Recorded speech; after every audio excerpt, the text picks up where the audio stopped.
Iesniedzu iesniegumu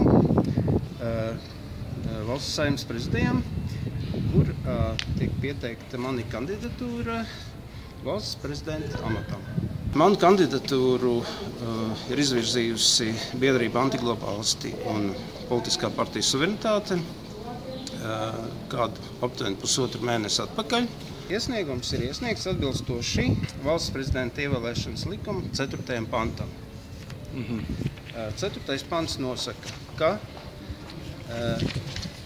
savus iesniegt šīs kandidatūras būtībā var jebkurš. Ir likums, valsts prezidenta ievēlēšanas likums.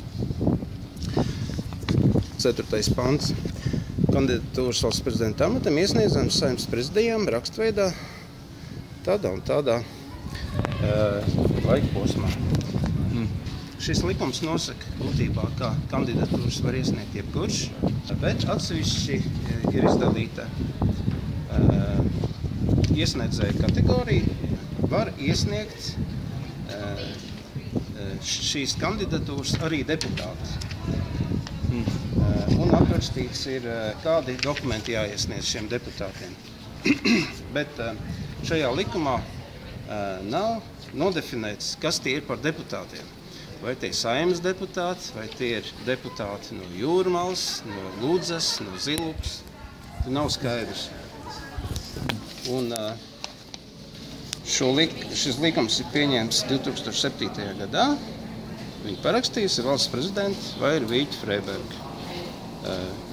Visi, kuriem tas šķiet dīvaini vai neloģiski, visi var ienākt internetā, apskatīties šo valsts prezidenta ievēlēšanas likumu un pārliecināties paši.